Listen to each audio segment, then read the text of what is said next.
Hello, class. Faisal here on May 12th, coming at you for your class of the day.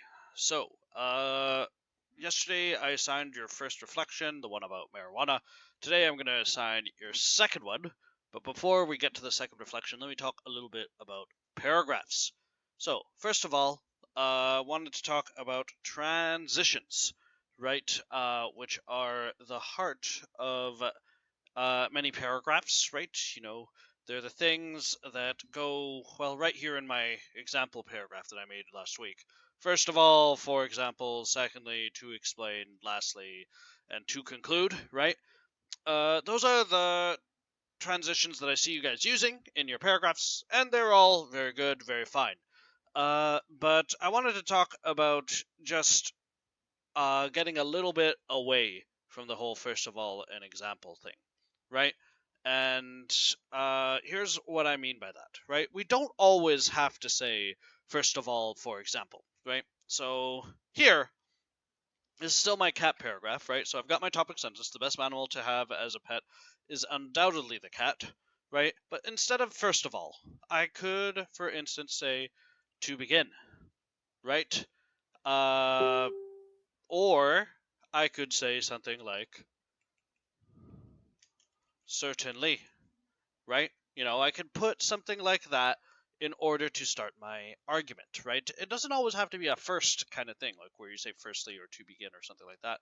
I say certainly here in order to sort of establish that I'm starting my argument, right? Also, if I want to, right? This might shock you because I know some teachers say that you always have to put a transition. I could also not have a transition there, right? And the whole paragraph will work just fine. You don't always have to transition, right? If your work is logical, and everything like that, you can sort of skip having transition words. All right. So let's give some other examples. Let's take, for example, right? There are a lot of different ways to say for example, right? I can say to illustrate, right? I could say, oops, to explain, right? Or to elucidate if I want to be fancy with my vocabulary, right? So there's all sorts of different ways of saying for example, right? But you know, there are different ways of uh, doing this that isn't just like the normal transition. Let me show you what I mean here.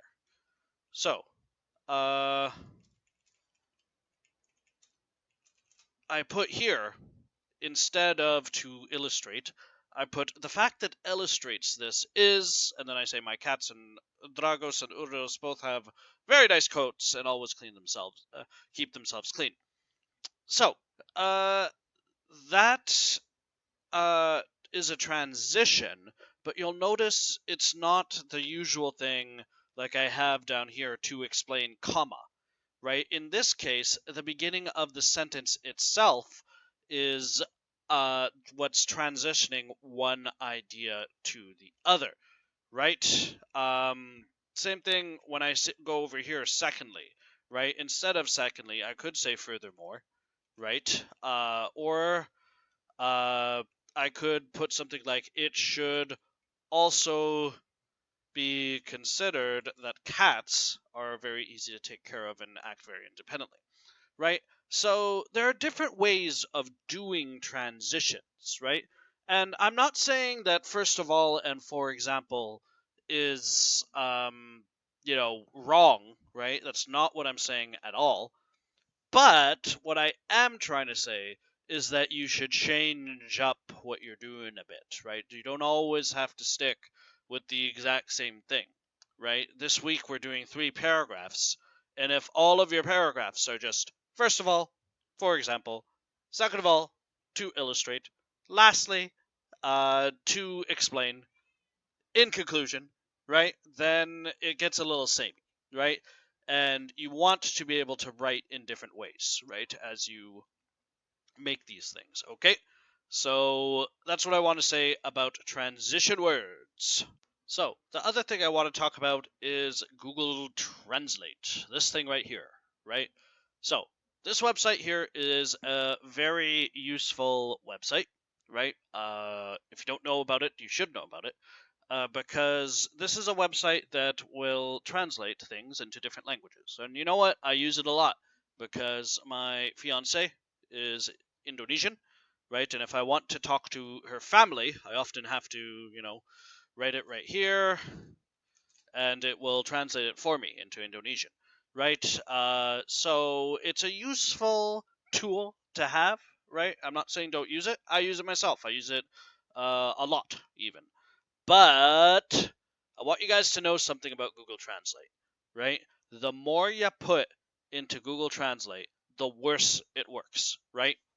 Let's say I take my cat paragraph here, right? I'm going to put it in. And if I were to translate that into Arabic, well, you Arabic speakers out there, you guys can take a look at this text right there on the screen. Tell me, is that correct? If I were taking an Arabic course and I handed that in, would you give me an A plus? I don't know if you would.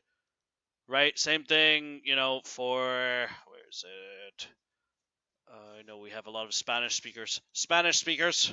If I were to hand in, this thing, el mayor animal para tener como mascota es sin duda el gato, right? If I were to hand that in to your Spanish class, would I get an A plus?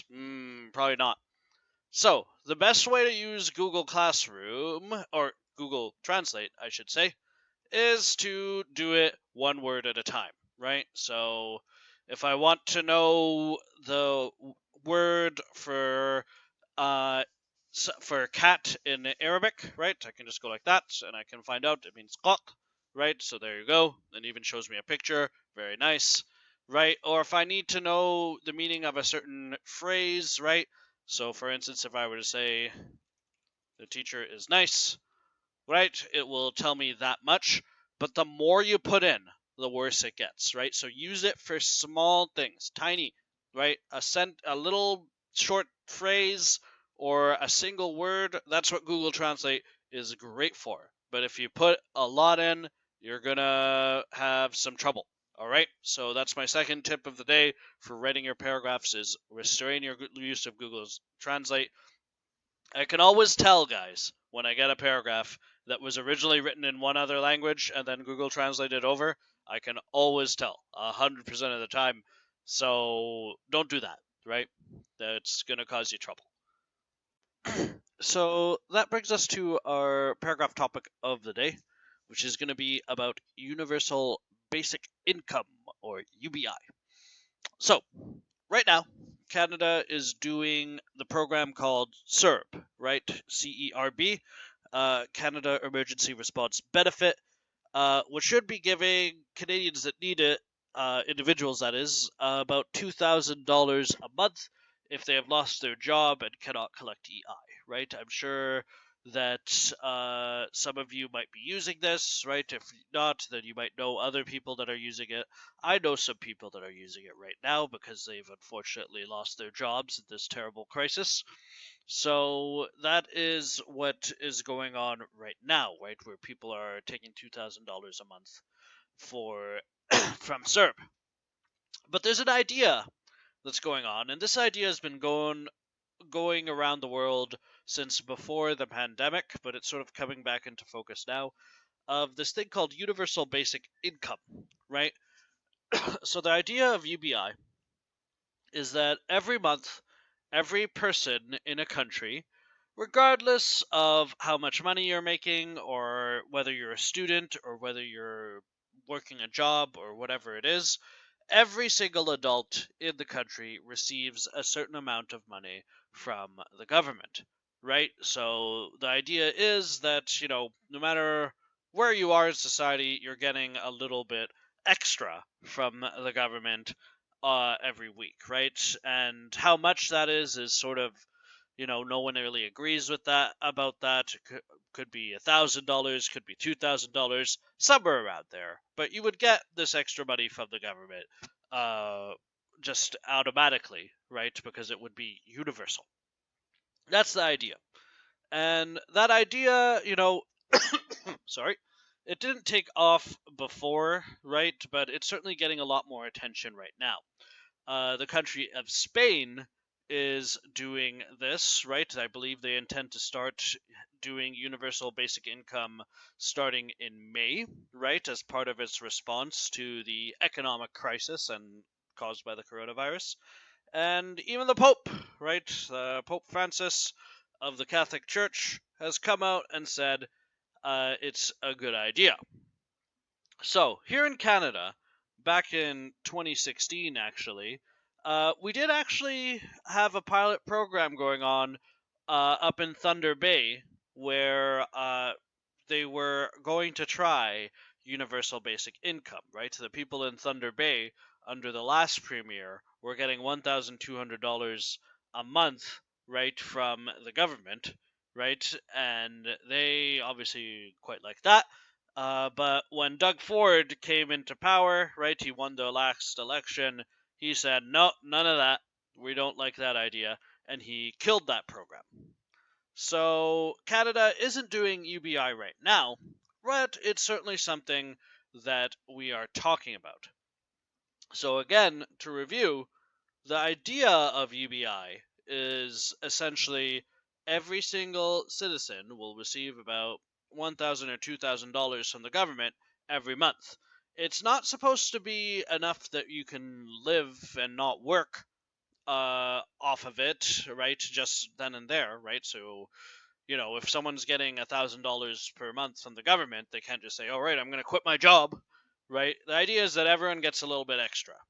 Now, of course, how do you pay for that? Well, you pay for that through taxes, right? Through increasing taxes, especially on wealthy people, right? And so, well, Canada's not considering it just yet.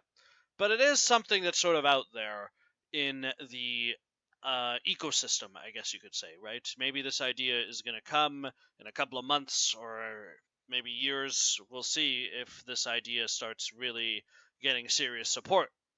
For now, I've got this article right here from the CBC about the idea of universal basic income. So if you're confused about what I'm saying, take a look at this article that does explain the idea of UBI pretty well, right? So I'll link that at the bottom of this post. But our paragraph of the day is pretty simple, right? This is our second paragraph, right? First we had marijuana. Today we're doing UBI, right? And this question is very simple: is having a universal basic income a good idea in Canada? Actually, where do I have B? There we go. So that's the question there for today's paragraph of the day. So you're going to use topic sentence, supporting sentences, and a conclusion, just like you did for the marijuana one. And that's going to be what we do for the paragraph of the day for Tuesday. All right. So any questions about what I'm asking, you just ask them below, as always. And yeah, that should hopefully not be too hard. Meow. Don't forget, tomorrow is the Google Meet. Yes, thank you for reminding me, Dragos. Yes, tomorrow is going to be the Google Meet for the first time in this class, right? So we're going to be getting together, we're going to be talking to each other and everything like that.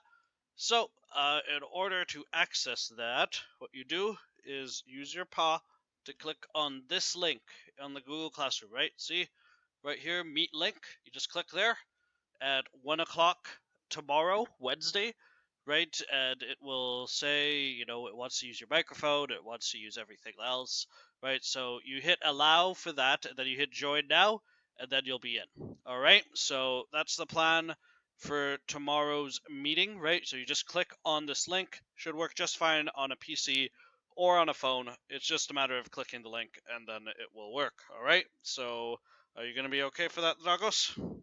Meow. Yes, I will see you all there tomorrow. All right, very good. So me and Dragos will see you on Wednesday. So no normal video, by the way, tomorrow. Right? Just a Google meeting, right? So come to the meeting, and we'll talk about the paragraphs, and we'll talk about everything else. Thanks, guys. I will see you tomorrow. Take care. Whoa, hey.